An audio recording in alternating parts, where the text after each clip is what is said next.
Welcome to the Leadership Levers Podcast. I'm your host, Will Gladhart, CMO at the Culture Think Tank. Our Culture Think Tank community is committed to advancing workplace culture and well-being. We are a virtual hub for authors, investors, leaders, managers, and employees worldwide to connect, engage in candid discussions, share ideas, and explore resources for cultivating a healthy work environment. We're here today to learn about the actions leaders have taken to address cultural change. Our guest today is Shawn Kinkade, President and founder of Aspire Business Development. Thanks for taking the time to join us. Thanks for having me on. Absolutely. I thought we would start by having you share with our audience a bit about yourself, your background, and your organization.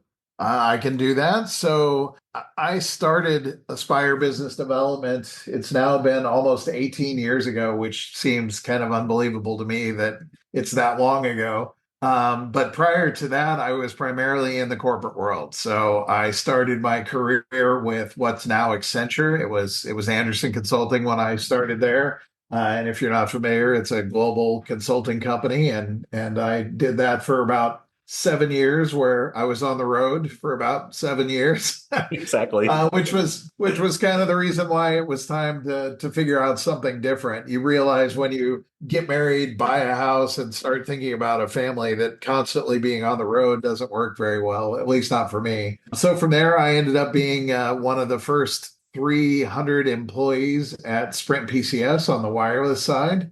I did some consulting in between those two, but that was the next big corporate gig. And coincidentally or not, I was there about 7 years as well. And so I got to see rise and fall. Seems kind of unfair, but certainly the rise of Sprint PCS and probably the fall from a culture perspective. Because, for those that were around the wireless side of Sprint, it was really an entrepreneurial start. It was truly a startup. It was actually the first 3 years of it or so was very entrepreneurial. And then basically the rest of Sprint looked over and said, hey, that wireless thing seems to be taking off. We should get more involved. Right. And they established this one Sprint thing, and the culture kind of started to go downhill very, very quickly. And so I hung on probably longer than I should have. But all of that then led me back to ultimately starting my own thing and getting out on my own. We're going to talk about 3 questions today. And as a warm up to start our conversation, would you share why you believe a healthy culture is critical? Yeah. So I was thinking about this, and for me, it boils down to engagement. And there has been a ton of studies that show that companies that have engaged employees, which I would define, or a partial definition of a good culture, they tend to be much more profitable. Frankly, they have much better financial performance.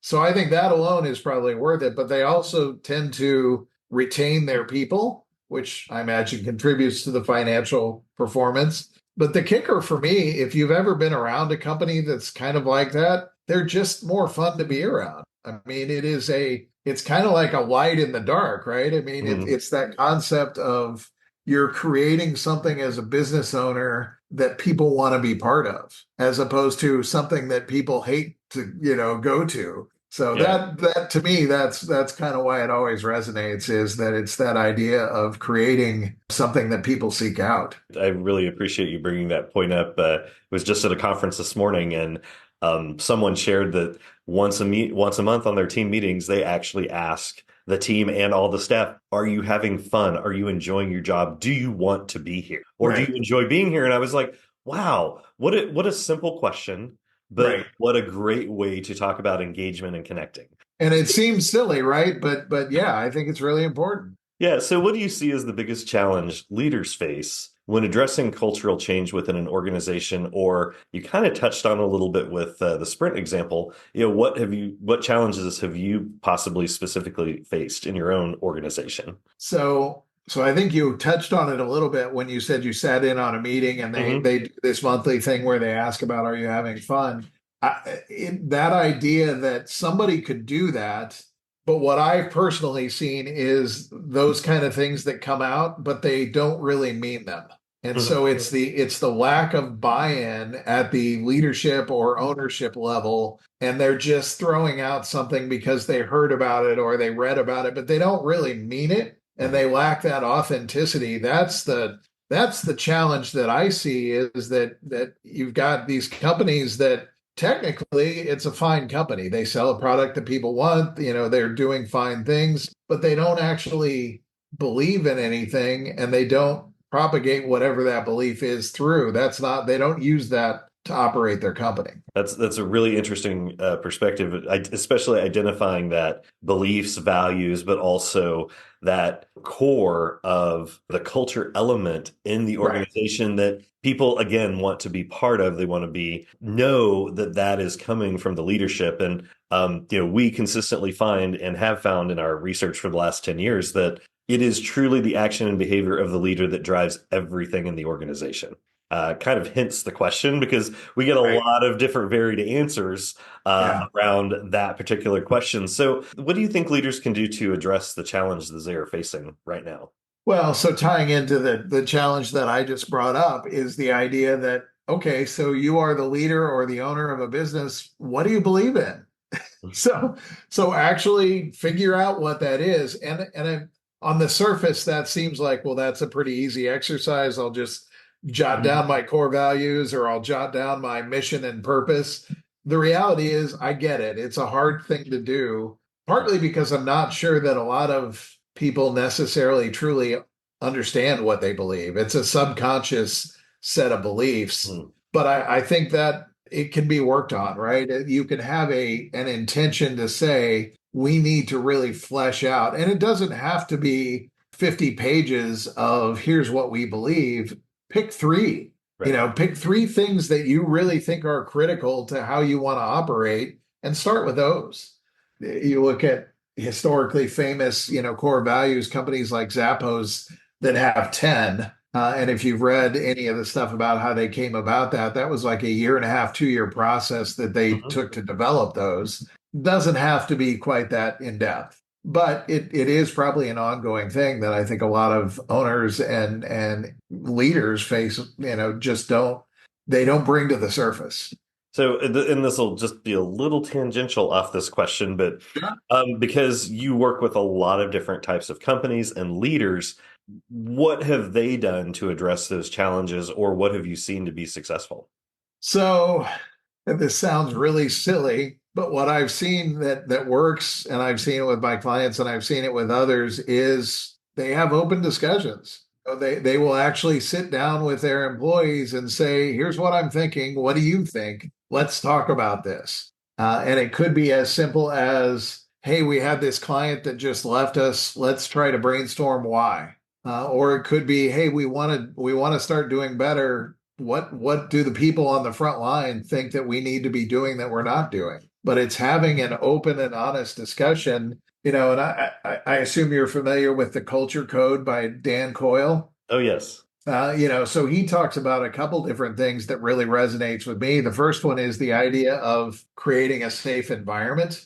And so a safe environment means that, hey, you can tell me what you think and that I'm not doing well, and it's okay. We're here to have that discussion. And I know people make fun of, safe spaces and all, but there is an element of, if you're going to have trust and you're going to have a healthy culture and an environment, you've got to have people that feel like they can be themselves. And the other thing he talks about is vulnerability. And I love his examples of the very rare CEO who says, "I was wrong." How often, and you've been in corporate environments or been around them. I personally don't know if I've seen it more than, two or three times in my entire career. The "we'll do better" is not the same thing as, Right.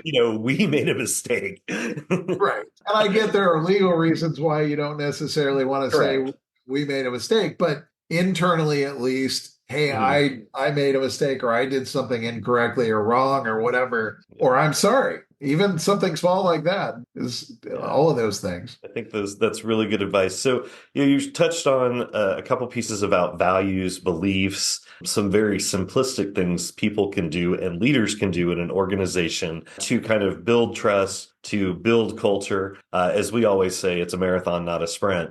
Is there anything else you'd like to share or add for other leaders? Yeah, I'll throw one more out there. So I don't know if you're familiar with Mike Michalowicz. He's an author that wrote Profit First, and he wrote The Pumpkin Plan. He's written like 6 or 7 books. But one of the things that he talks about, or was in one of his earlier books, was his version of core values is something that he calls immutable laws. And what I like about his take on that is that he basically simplified the concept down to what is something that you believe so strongly that if somebody violates it, they're out, whether that's an employee or a client or a vendor. So his suggestion for creating those is that subconsciously you probably all have those things, but we don't bring them to the surface. So his suggestion for figuring that out is keep an eye on your emotions. And as a leader, when you get really upset, you're angry, you're mad, you're whatever it is, what rule was broken? What is it that prompted that? And write it down. And on the flip side, if something great happens and you get excited and happy, okay, what was it that caused that emotion? And you write that down. And over time, if you do this for a couple months, you're going to start to see a pattern, and you're going to be able to kind of boil down to, okay, when people act like this, I get really upset. And you can kind of crystallize what that immutable law would be for you. Yeah, that's definitely speaks to that empathy, that vulnerability, Yeah. being able to identify what it is that drives you bananas in the organization. So, Right, exactly. um, Yeah. and thank you for touching on the author piece. I know you're an avid reader and continue to read books, collect knowledge from authors, and implement those with other leaders. So, Shawn, I've enjoyed having you on our Leadership Lovers podcast today. Thanks so much for your insights. Thanks for having me. Thank you for joining us on the Leadership Lovers podcast. You may find all our Leadership Lovers episodes in our Culture Think Tank community at www.culturethinktank.ai. Join the community at no charge and tune in weekly as we invite leaders to share their experience in strengthening culture one action at a time.